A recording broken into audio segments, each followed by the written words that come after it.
Hello folks and welcome to the cosmological argument, an argument for the existence of God which isn't nearly as complicated as it sounds.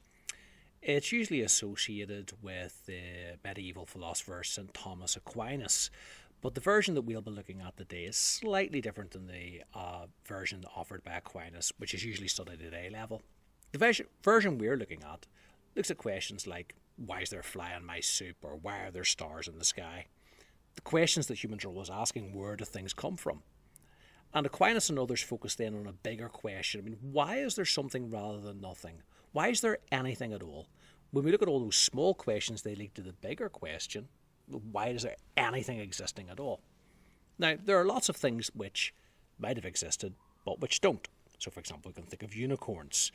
If we wanted to, we can think of creatures like the Loch Ness Monster, which I'm fairly convinced does not exist, and the evidence is quite good in that one. But there could have been something strange living in Loch Ness. UFOs visiting us from other planets, another thing which might have been true but isn't. But there are all sorts of fictional characters we can think of, human beings in books and novels, which are realistic and could have existed in the real world, but which don't. Now, if we concede there are things which might exist but don't, we also have to realise that there are things which do exist but which might not have existed. Our school might not have existed. Reality could have gone on without City of Armagh High School. Reality could have gone on quite well without me. I might not have existed. You can imagine a world without me in it. There are galaxies like the Milky Way. Our entire universe could have existed without the galaxy, the Milky Way, and all the stars which are in it. The Milky Way could have existed without a couple of stars, I'm sure. We could have taken a couple of stars out of the Milky Way, and the Milky Way could have got along quite well without it. So reality didn't need all the stars which are currently there. In your body, there are 15 million cells dying and being born roughly all the time, and we don't need all of those. They might not have been real. The atoms which make up the universe, well, we could lose one or two of those, or millions of those, or billions, or trillions, or many atoms, and reality could go on without those.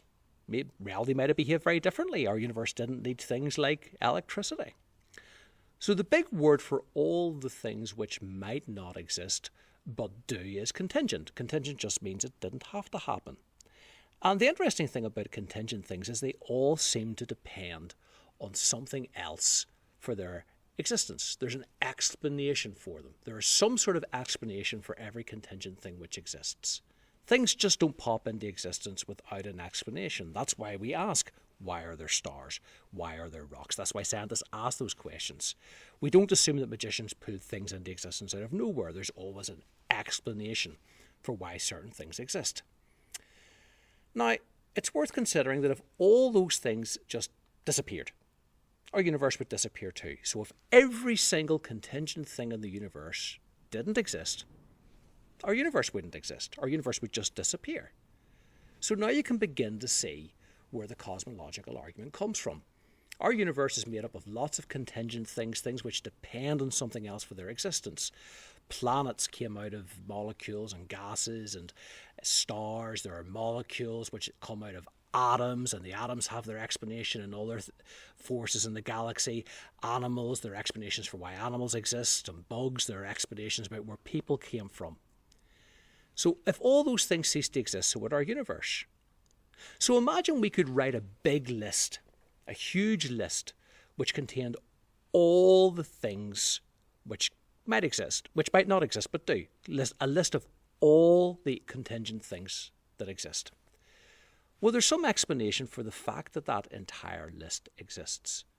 Nothing on the list would explain why the list exists. That's going to do a circular explanation there. So nothing on the list can explain why the whole list exists. And it also doesn't matter how big that list is. There could be infinitely many things on that list. Nothing on it had to exist.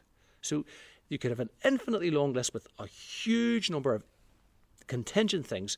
That doesn't explain itself. The only thing that can explain the list is something which isn't on it, something which isn't contingent. And that something wouldn't be like contingent things we know, would have no limits. It would be so great that nothing else could cause it. No beginning, no end. And that sounds a lot like God. So the answer to the question, why is there something rather than nothing, is that something had to exist, God, and it caused everything else. And that's the cosmological argument.